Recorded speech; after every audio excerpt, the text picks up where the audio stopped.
Having said that, we certainly do not want to mute your voice. So if you have questions or comments, we invite you to put those in the chat.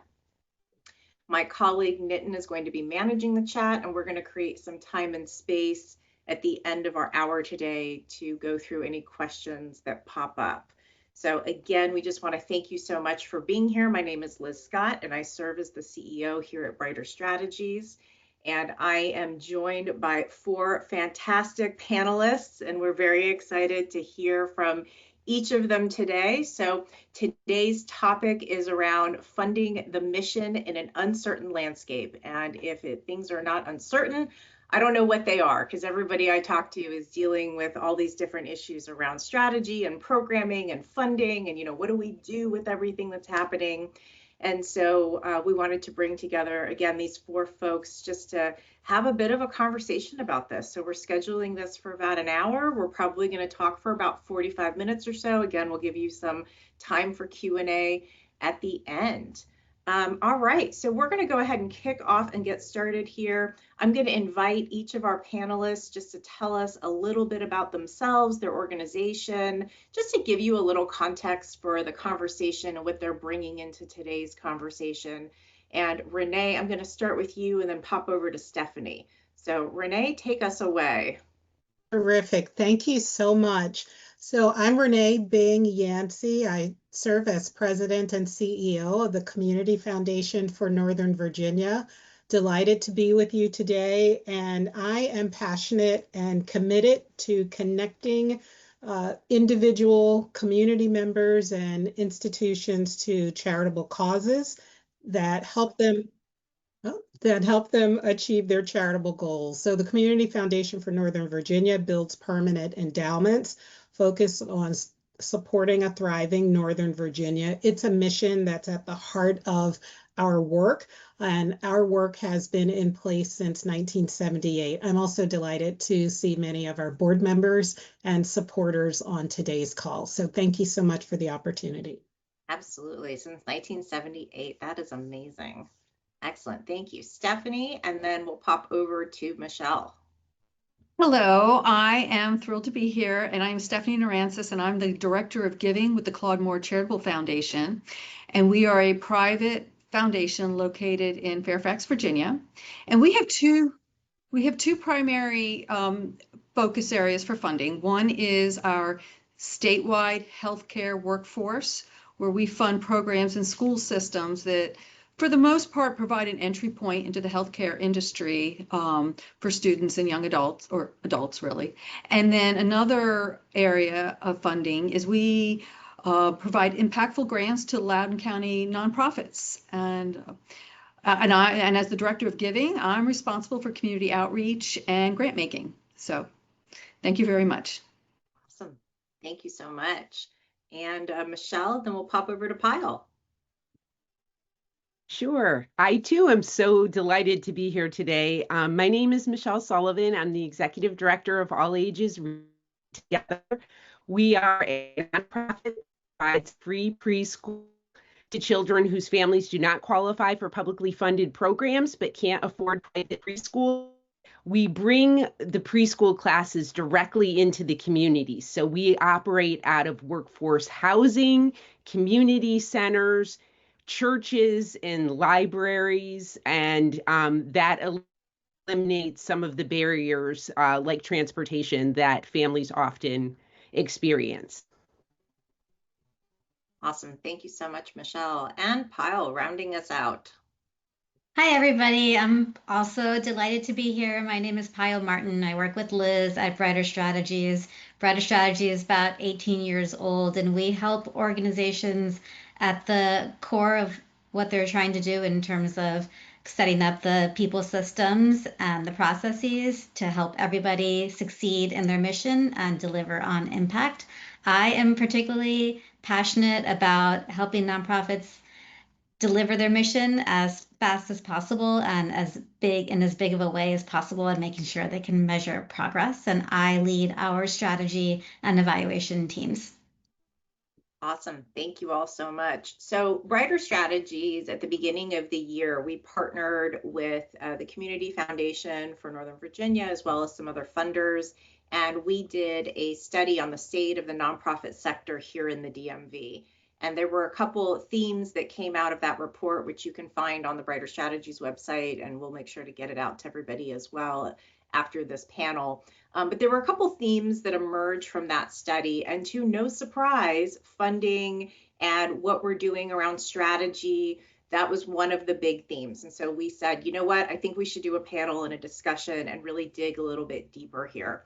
So we have, again, just a couple questions that I'm going to ask, and then we'll open it up to you all. So if you have questions, feel free to put those in the chat.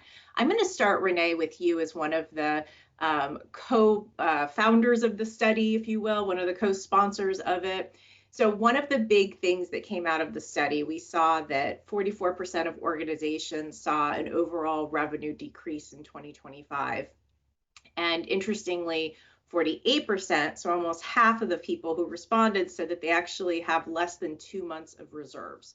So I think that puts a lot of organizations in kind of a tight point, right? They've lost some funding. They don't really have the reserves that they're looking for. And I'm wondering, how are you all seeing this play out? Just, you know, as you're talking with people, how is this playing out on the ground? Are you seeing differences in how organizations are making decisions or conversations that you're having with nonprofits? Would just love to get your perspective on that. Certainly, and we were delighted to partner. I also want to note that our own research through Insight Region, the Foundation's research center, identified similar trends, and we're also seeing that nationally.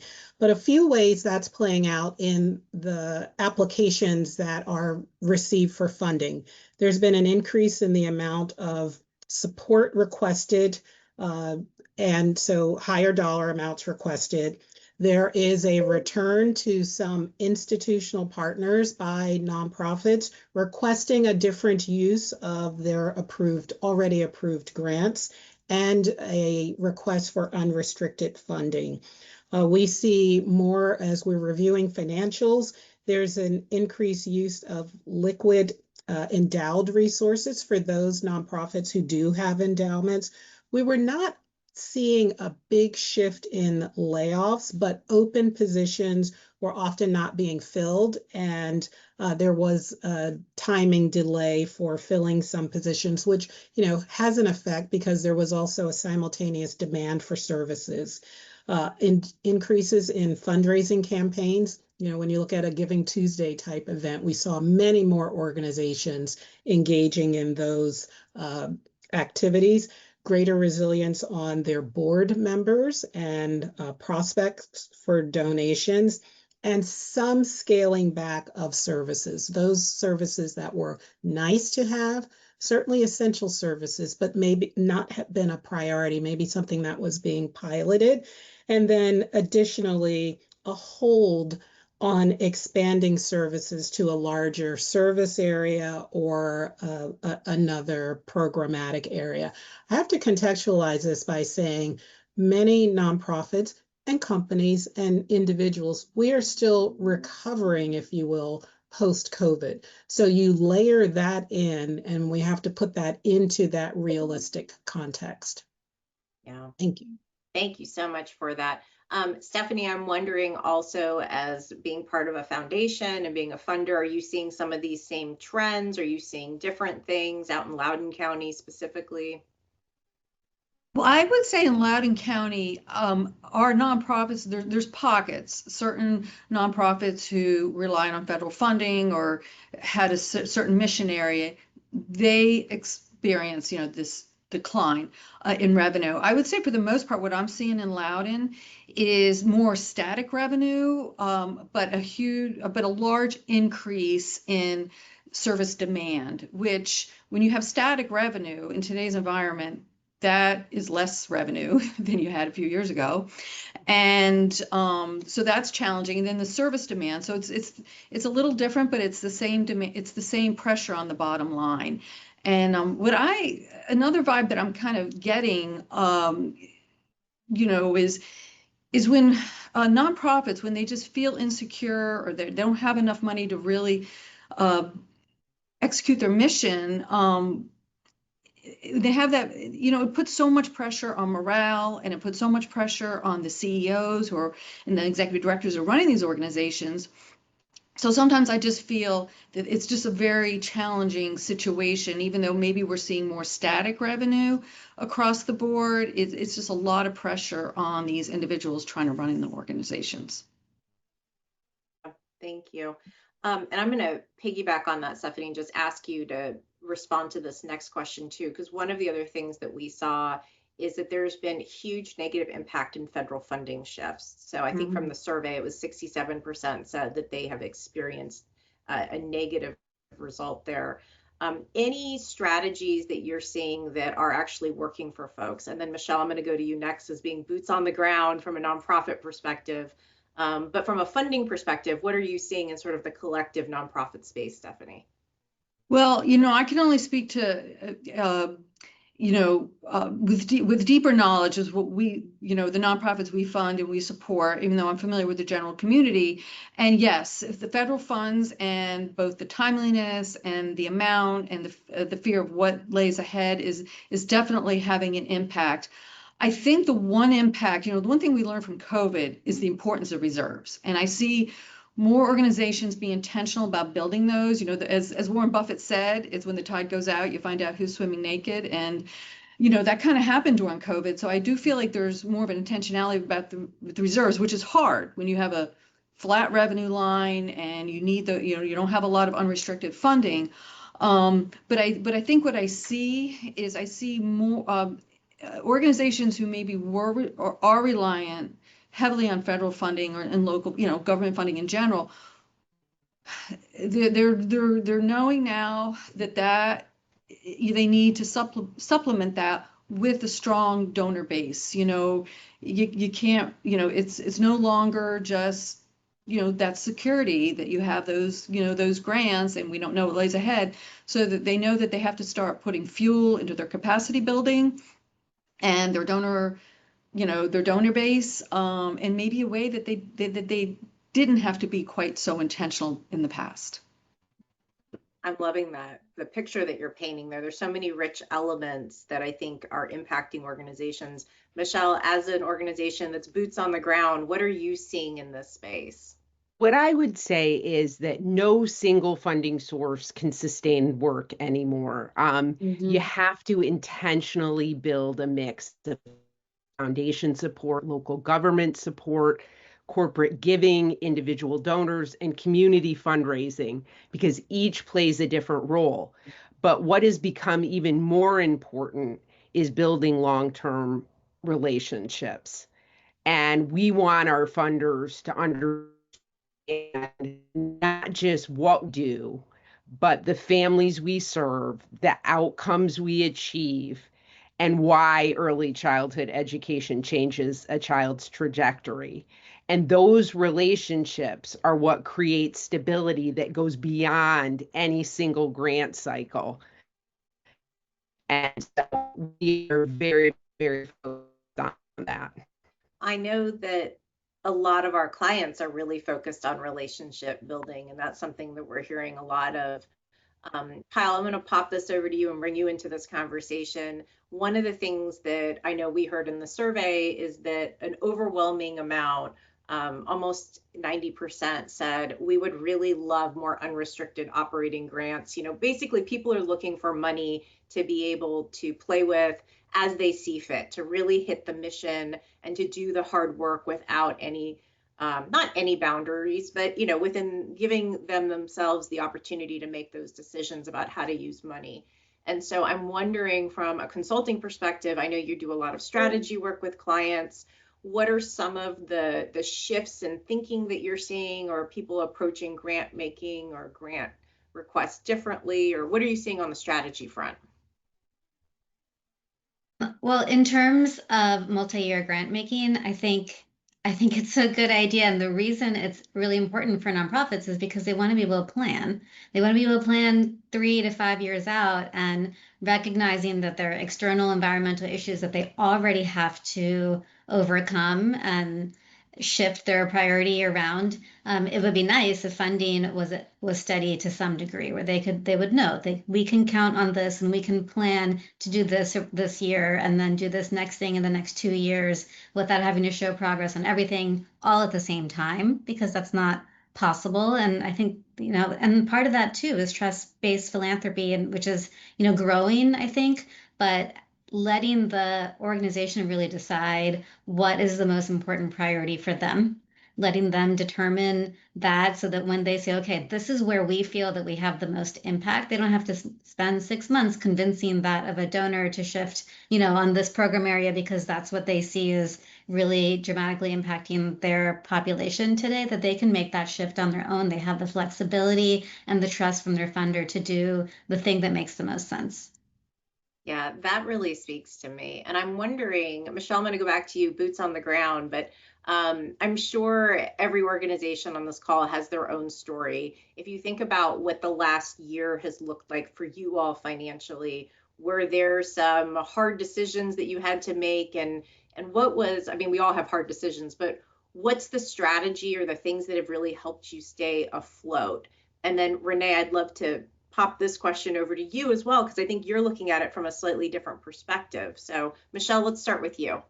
Sure. Like many nonprofits, we spent the last year preparing for uncertainty rather than we've invested how we collect and use data, strengthening systems, refining how we measure outcomes, and looking at very, very carefully at every process across the organization.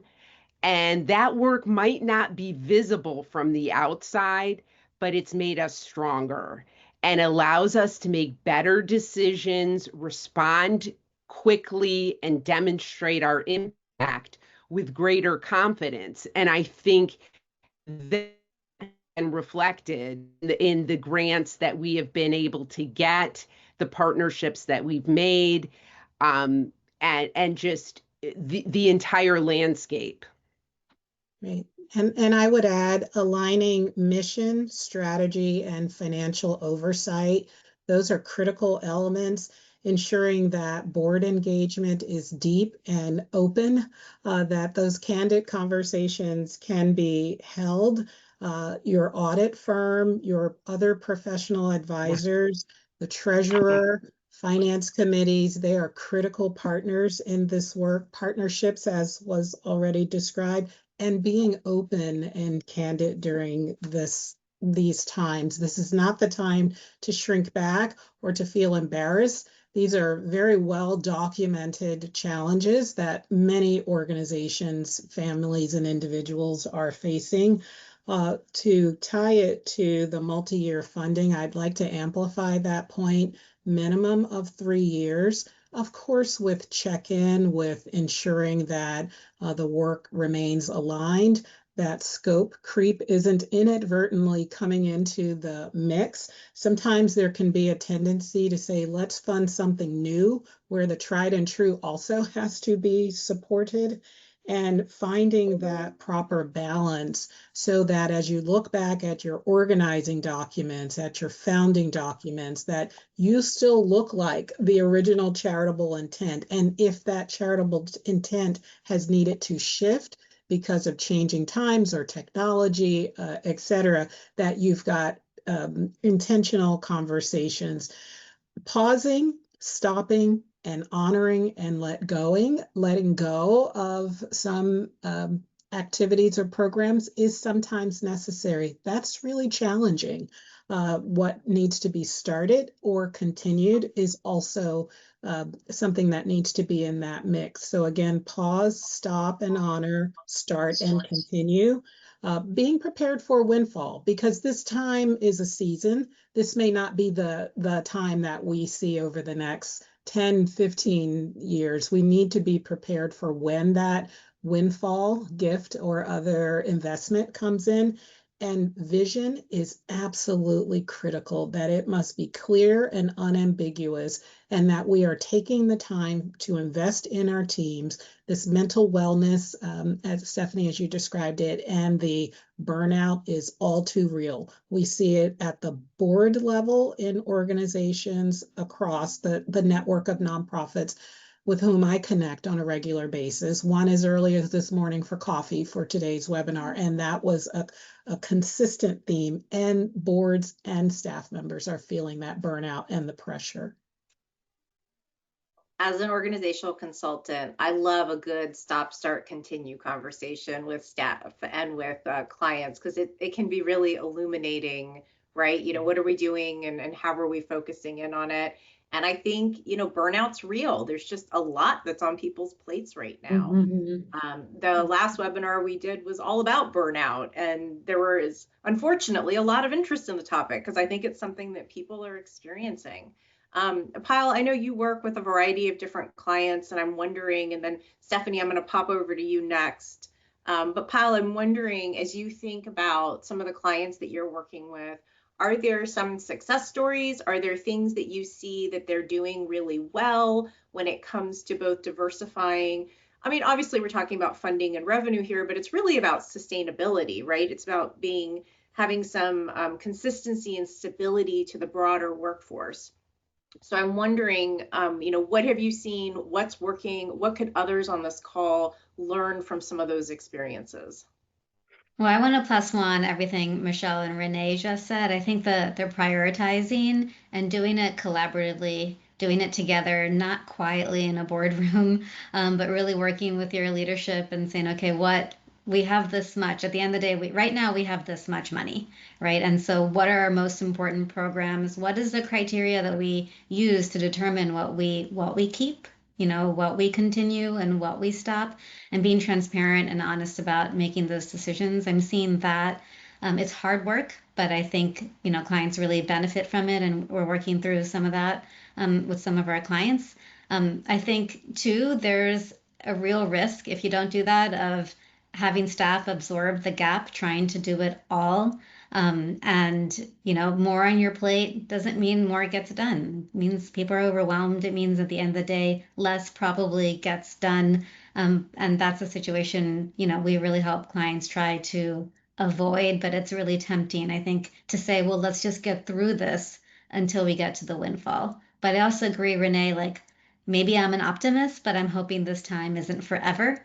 And planning for the future, saying, okay, we can't do this project right now, but once this opportunity comes and there is funding available, where we have a plan to get ready and gear up and go for it. And I think those are great practices that I see clients employing.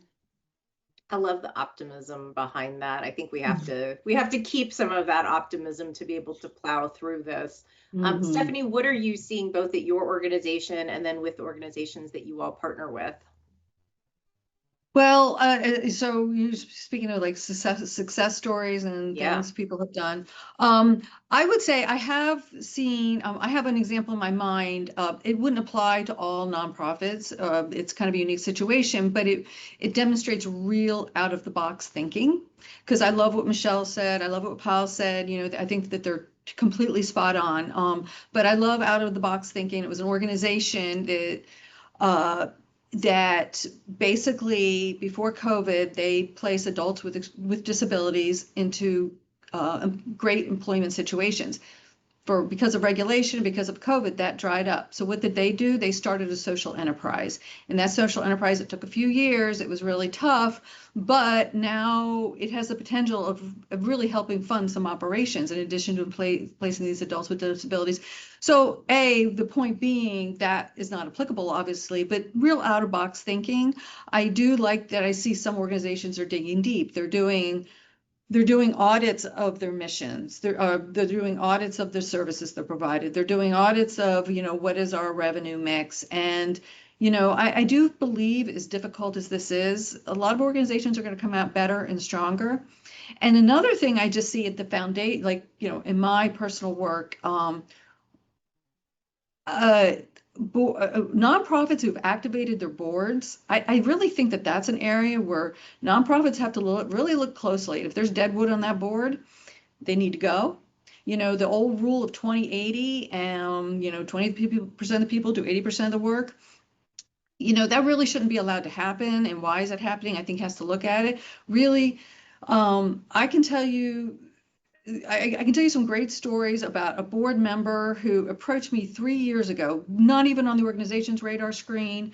I'm going to give one short example, but I have a number of examples. Not on an organization's radar screen, not on my radar screen. Started pinging me lightly, this, that, introducing himself. Then 3 years later, he's someone we grant to, and there was a lot involved. And so I sat down and I said, okay, so what was the secret sauce? Like, you clearly knew what you were doing. You guys do a great job, but so many organizations do a great job. And he says he's a former IT salesman. And he says, in general, it takes 3 years, I find. He made enough money. Now he works in the nonprofit world. He says it takes 3 years, to develop a relationship and, maybe 100 pings, whatever it is. Yeah. And and there's other examples where it was the board members that really, an executive director has to be strong in being a spokesperson. They have to be a strong administrator. Hopefully you have a mature development function, but if you don't, for whatever reason, that's your board, and they need to know that. And I think that really needs to be looked at closely. I agree with you 100%. I was talking to an executive director earlier this week who said to me, you know what, when I text my board members, I just want them to respond. And we were talking about, what does a successful board look like? And this person said, a successful board would look like somebody asking me in a board meeting, what do you need to be successful? And so that relationship with the board, the passion that the board brings, I think there is so much behind that, right? And they really are those ambassadors. They are the storytellers. They're the people who connect you with the community. There's so much there. Michelle, what have been some of the things that you've seen in your organization that have really been positive, that have helped you all kind of weather some of these issues around stability, sustainability, diversification? What are you seeing, and what do you want to share with those on the call? Sure. Well, two things. If I were to go back, and a lesson that we have learned over time is that sustainability is not always about bringing in more revenue. And I think that's a really important thing for organizations to understand. Sometimes it's about making better use of the resources you already have. And a good example for us would be, we hired a new staff member to replace a departing employee, but the efficiencies that we had built into our system with the previous employee allowed us to reduce the number of hours needed for that position by almost 20%, while maintaining and in many ways improving the quality of the work that could be done in that position. And that's because we dug deep. We really looked at investing in organizational capacity. Organizations need to understand that it's not a luxury. It's a long-term investment that you need to make in your nonprofit in order to be able to have that long-term success for your organization. And we also have learned that diversification is so incredibly important, but it's only part of the equation. You have to build a balanced portfolio where funding supports different purposes. The multi, if it was the one thing I would say to funders is the idea of considering that, and considering, providing that those unrestricted dollars to the organizations, rather than hyper focusing on funding for a particular program. Trusting, but that's that relationship building I go back to. If you have that relationship with funders over time, that trust is built. And those opportunities present themselves, more often. So, organizations should really resist the temptation to pursue every opportunity. A funding opportunity that pulls you away from your mission, and Renee talked about that, costs more in the end than it provides in that grant. And you just have to be really intentional and really strategic. Sage advice. And you've got some love in the chat. Somebody said that is such a good reminder, and I saw some hearts go up there. I think that's resonating with folks.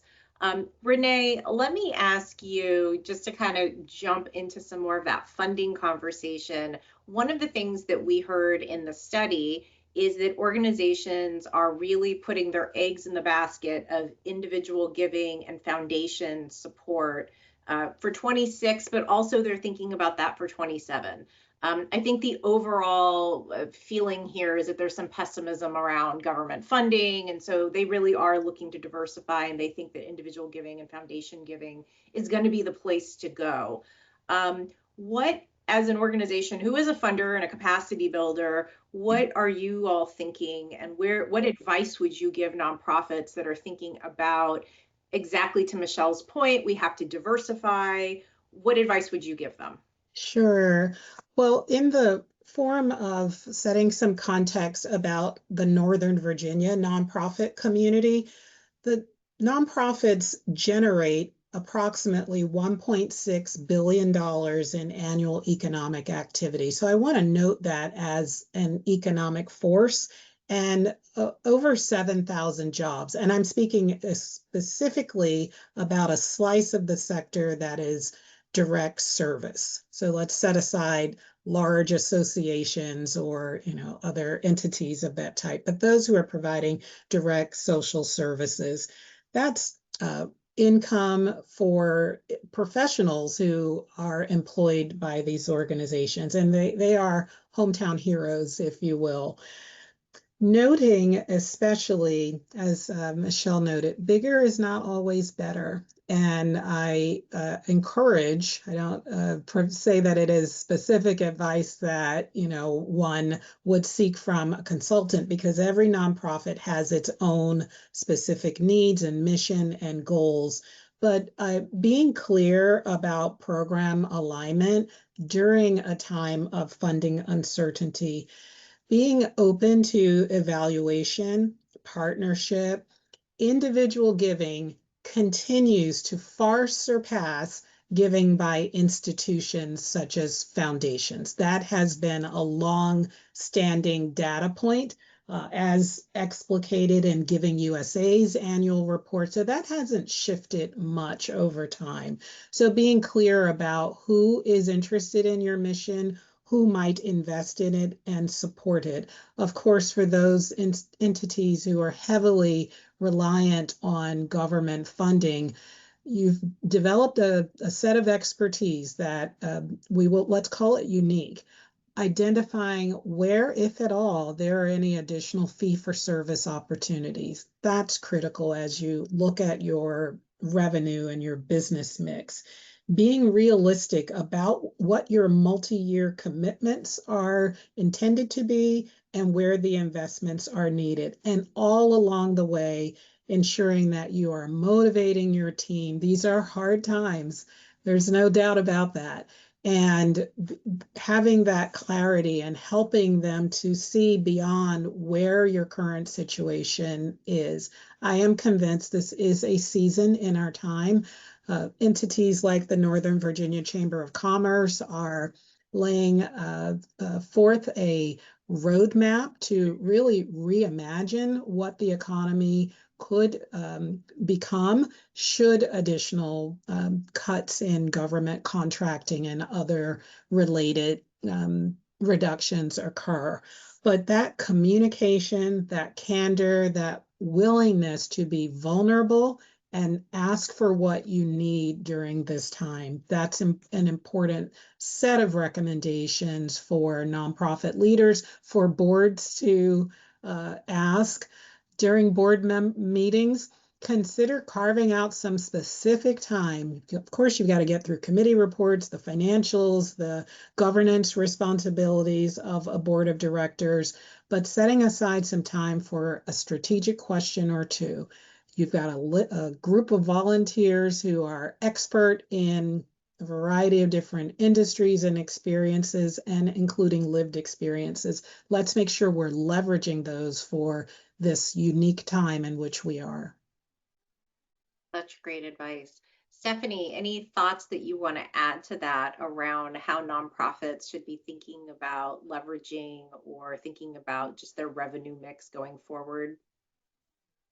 Well, I really have to say I agree with Renee. I think she was spot on, and yeah, obviously diversification is the key word. I think that you know, I know Renee said this is a season, and I agree with that entirely, but I feel like there's always going to be a season, you know. So I feel like, you know, when you're preparing, you know that this isn't something you have to get through. This is something that you're always going to have to get through in some respects. And you know, develop that donor base. When I think of one thing I see sometimes is I see some nonprofits that are they're so focused on their mission. You know, everybody's heads down doing the work, which is wonderful. But thinking, okay, I'm doing this work, dollars are going to fall out of the sky. Unfortunately, you know, people are going to see, and, you know, and it doesn't work that way. So when I think of diversification is being out there. It's really being out there. It's finding your champions, both as individual donors and within foundations and companies. And we can't all be worker bees. We need to get out there, and we need to talk about what we're doing. We have to talk about, I love the statistics about what 1.6 billion, Renee, is that what you said? 7,000 jobs. Yeah. This alone is really important information. It's information when we go to, you know, our local government and our donors, and just realize, okay, yeah, we're helping all those who need our services, but we're helping the broader economy. And that's a really big deal. Yeah. And may I just also briefly add, you know, sometimes and thank you for that, Stephanie. Sometimes nonprofits can have a fear of the unknown, and that unknown might mean looking at your operations in a completely different way. Mm-hmm. Maybe that's some shared services. Perhaps it's rather than 10 organizations rallying volunteers or more for back to school resources, perhaps that gets spread out and there's more coordination, shared services, collaboration. And I will stop short of using the word merger, but perhaps even unification may also be a part of that. We have no further than to look at higher education. We see those shifts happening in very well-regarded, well-funded institutions, but they are draining down their endowments, and that can't be sustained. And so we see that kind of consolidation happening in those industries. We can only imagine that that may be another avenue for organizations to emerge stronger, better, more impactful over time. Mm-hmm. Yeah, I see when I'm doing strategies for organizations that even stopping short of consolidation, really looking at the list of things that we're doing and saying, what does somebody else do much better than we do? What are they better positioned to do? Where our role is really to support that organization and no longer try to lead. We're seeing that as well. I know, Renee, you were hesitant to use the word merger, but I will use it for you, because we are definitely seeing groups that are exactly as Kyle said. You know, they are talking about where do we provide the best level of service, and then how do we partner with other organizations that do these other things well. I was in a strategy conversation with a client the other day, and they had this epiphany, and they said, you know what, we just realized we're a program, and we're not, I mean, yes, they're a company, but they realized that really what they're doing is a program. And the board said, we need to merge. We need to find a broader organization so that we can be an excellent program, but a program in something bigger. And that's a reality, I think, for many groups. Michelle, I'm wondering, there's so many nonprofit leaders that are on this call right now who are listening. And if they're thinking, oh my gosh, I have to like completely redo my whole funding model, that's probably not true. What advice would you give them as another leader in this space? Sure. I would say there are three questions that I think people need to ask. And that is, what problem are we uniquely positioned to solve? How do we know we're making a difference? And who benefits the most from our success? And the answers to those questions should shape your funding strategy. The strongest organizations are not built around available grants. They're built around a clear mission that's supported by evidence of impact. And so ask yourself those three questions. And I think that would help organizations.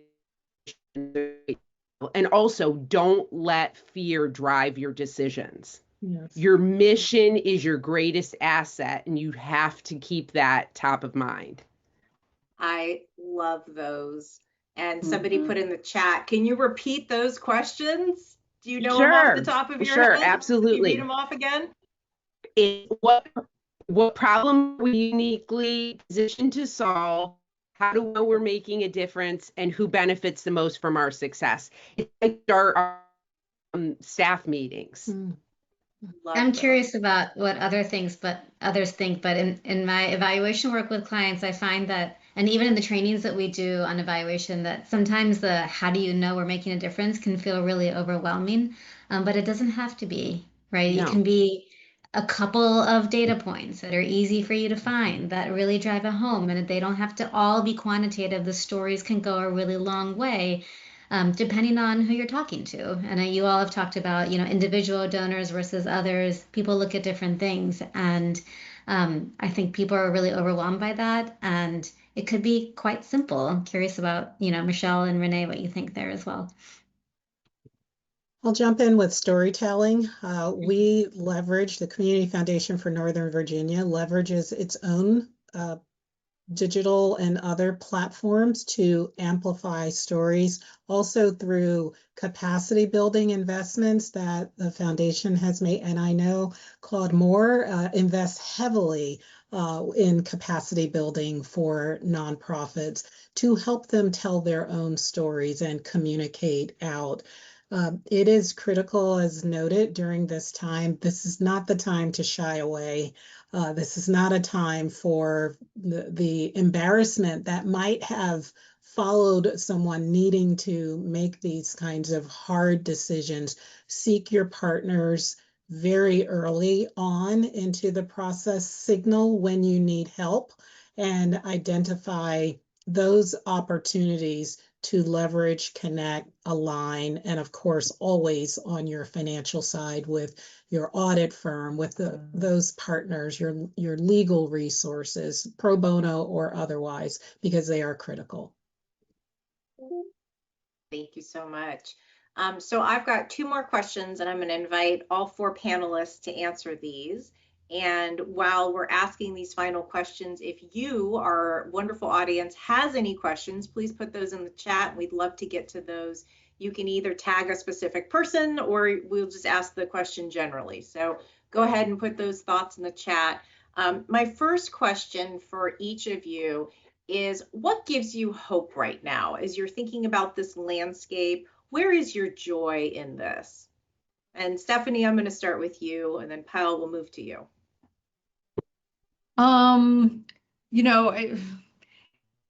It's a little different because I'm not boots on the ground. So, I can empathize with the wonderful nonprofits we support in the community, and I do have a great deal of empathy, but so, it's easy for me to say, oh, what gives me hope, but I'm not in their positions.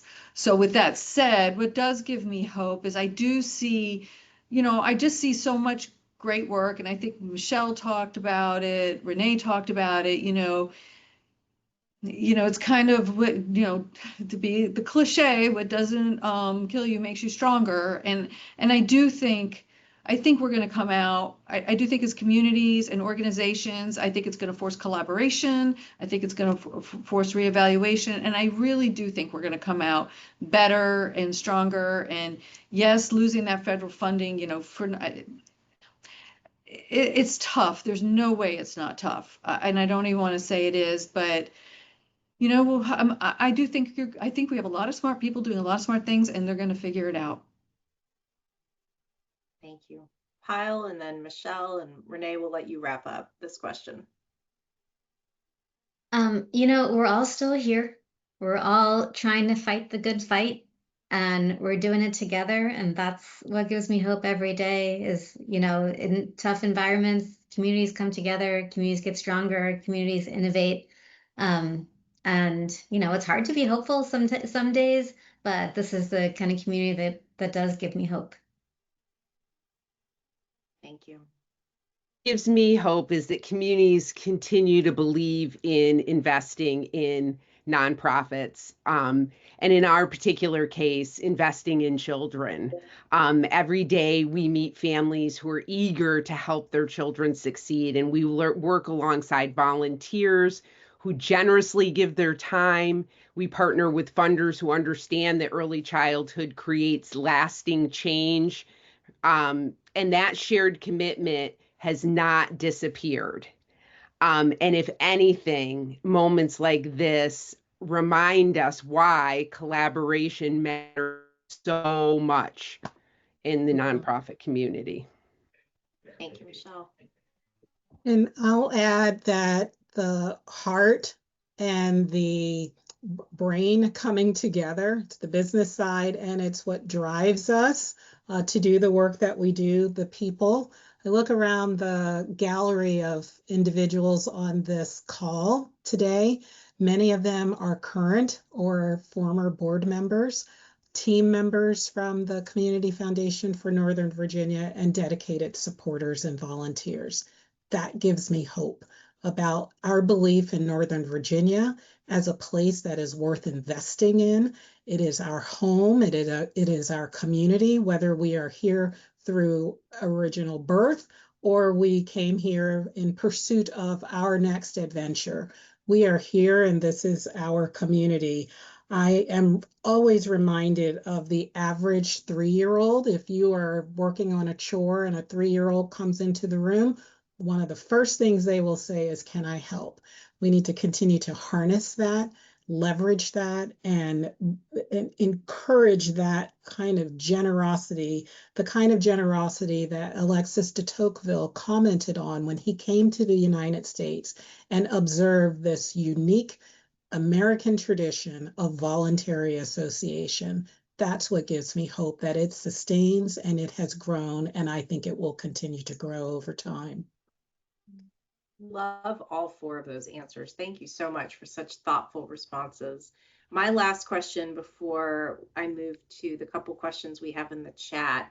For those who are listening today and maybe they are feeling a little bit of pressure still, any insights or anything that you want them to walk away with? If there's one thing you want people to hear, what's that one thing? And Renee, we'll go backwards. We'll start with you. So Renee, Michelle, Pyle, and then Stephanie. Sure. So partner with your boards, please. I urge you. I am so fortunate, and the team at the Community Foundation for Northern Virginia is beyond fortunate to have such a dedicated board and board alums who have leaned in with us during this journey. Carefully review your financials, ensure that your strategies are lined up and that you're moving at an appropriate speed. We know AI is accelerating knowledge exchange. Look for those opportunities to be efficient. Do not make the challenge an issue for donors. This is something that, can have an unintended consequence. Identify how the donor or prospect can be a part of solutions along with your team. We're going to need many more smart minds around the table helping us and partnering during this time. So please use those opportunities to your full advantage for the mission of the organization. Thank you, Renee. Michelle? I would say, funding uncertainty is real. We know that, but it doesn't mean that your nonprofits are powerless. You take the opportunities that you have, and the ones that are going to continue to thrive are the ones that invest in strong operations, build lasting relationships, measure their impact, and stay grounded in their missions. And we can't control the funding environment, but we can build organizations that are resilient enough to meet whatever comes next. And that's what we need to focus on. I would +1 that. Thank you, Michelle. Kyle? Michelle talks about relationships, and I want to extend that to the greatest asset of any organization is the people that work there. And I think playing the long game is important here. Taking care of your people, even if tough times, checking in, making sure they're okay, that we aren't over, that our solution is more in efficiency and less in just trying to get more out of every person. Thank you, Pyle. Stephanie? Well, obviously I can't speak for all funders, but I think I can speak for good funders, and I would tell nonprofits, don't go it alone. There's a lot of talk about trust-based philanthropy, and trust-based philanthropy, obviously a lot of that is on the philanthropist, but it's also a lot of it is on the nonprofit, and a lot of that trust is open, honest conversations. We know there's disruptions. We know that these are uncertain times, and the more you bring to us and have those conversations, and we're aware, we can help where we can help. And we want to be part of the solution when we can. And sometimes that's money, sometimes it's something else. But the more we are in quote relationship, which is a two-way communication street, the better off, the better off you're going to be, the better off we're going to be, and the stronger our relationship's going to be. So don't go it alone. Don't go it alone with your funder, and don't go it alone with your other nonprofits. That's great advice.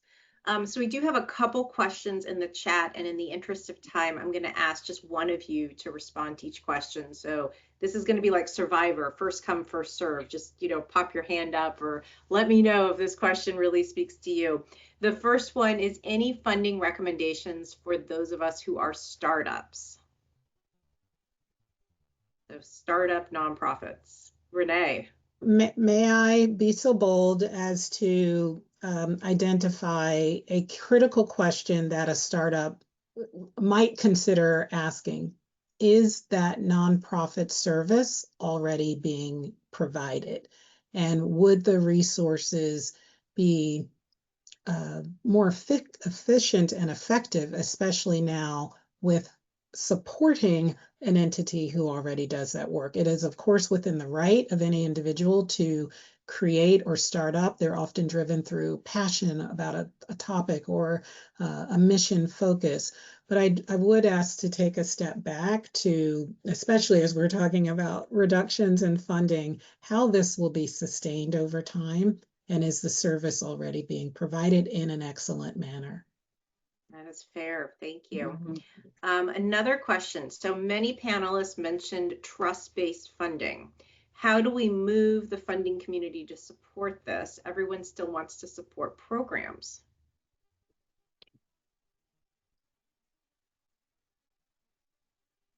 At the foundation, we primarily give, well, our statewide workforce, that is program, but in Loudoun County, we give only operational grants. So, as a foundation, we're already there.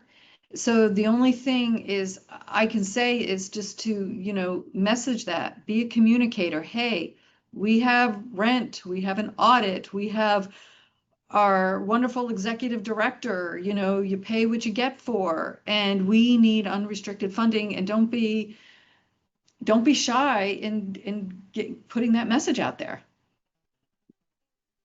I'm a part of a DMV area CEO network of funders. We meet roughly quarterly, and this is a topic of conversation. Many have, as has the Community Foundation for Northern Virginia, invested in core general operating support, which we think is important, and many are already moving in that space.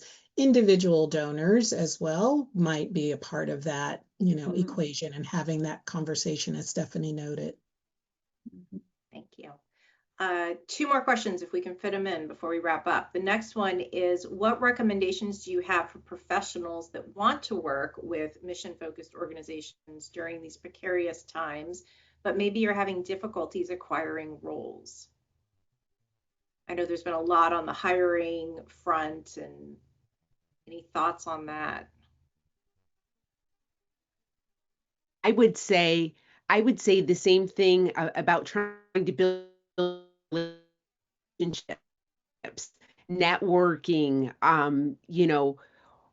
talking to organizations. The more that you get out there, the better off you're going to be. Go to coffees with people, have conversations, and really see, where who's looking and where you might be aligned. Yeah. Advice. Great advice. All right, last question, and then I will wrap it up. How can funders create an environment for trust for the organizations that they fund? With the inherent power dynamics of a funder and recipient, it seems very high risk for the recipient to engage in open communication that could jeopardize future funding. That's a big one. That's a big one.